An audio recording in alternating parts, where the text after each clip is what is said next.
Welcome to the garden. Today I want to share with you my 5 favorite kitchen utensils that I use all the time in the garden. The first one is like a group, and that's all your flatware. So that's like your forks, your spoons, your butter knives, and these are all great for indoor plants. And I've just transplanted this lemon, and we can use our fork like a little pitchfork to fill in soil and smooth out the top. You can scoop your soil in and divvy out fertilizer with your spoons. And to prep the transplant, you can go around the sides with a knife, and that'll loosen up your roots. So I use those all the time. So I'm going to give this a little drink. My next one is a larger knife here. This I just use in the garden, and it's not very sharp, but that's okay because we just want it to be sharper than our shovel, because this is going to be used again for larger plants, transplanting, loosening the roots, for dividing and splitting. You can cut plants in half. It'll create a nice clean cut to minimize the damage. So another great tool to have in the garden. My favorite is this Baster here, and when you have little basins on your indoor plants, you can get water accumulating in the bottom. And instead of tipping your plants over or transferring them to a new basin, you can use this Baster to just suck up all the excess moisture. So if you've accidentally overwatered, you could have a real sticky situation on your hands. But I use this turkey baster all the time, and it saves my carpet from getting wet. And this is definitely my favorite kitchen utensil. This is designated just for the garden now. We got a brand new one and we use our old one in the garden. Next up, we have scissors, and these are great for pruning, cutting roots back, all sorts of dirty jobs. I use this one. And for harvesting and processing vegetables, I use the indoor culinary one. So this works so well for picking veg or cutting down herbs.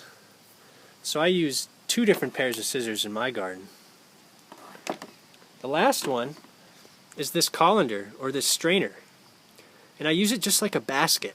I go around and I harvest all my vegetables.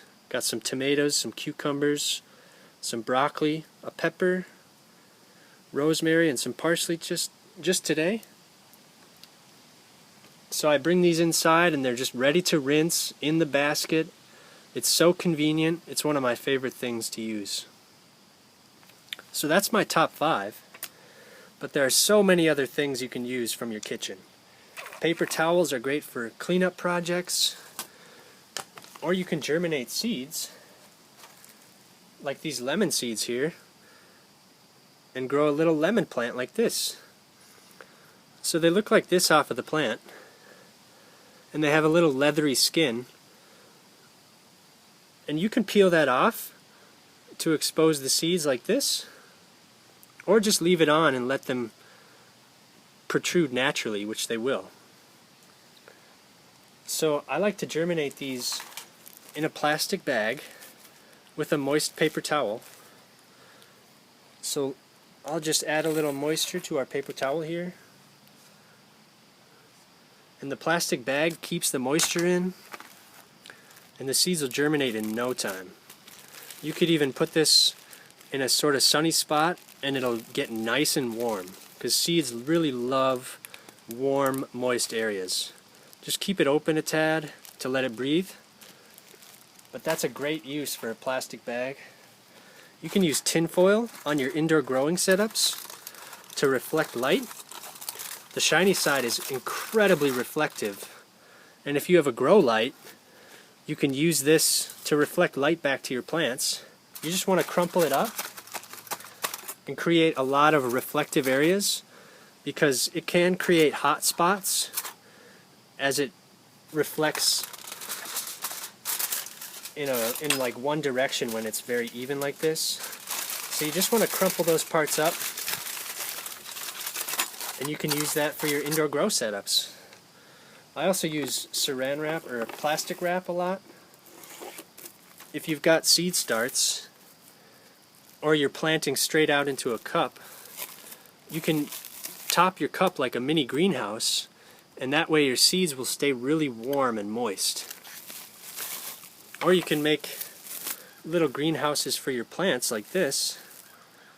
Just put a stake in there and wrap them up, and that'll keep them warm.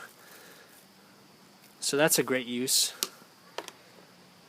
But my favorite is definitely this Baster.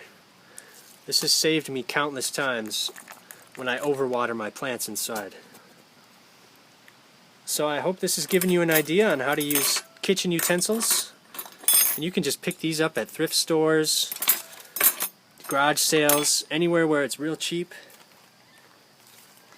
So I hope you give it a go. Thanks for watching, and we will see you next time.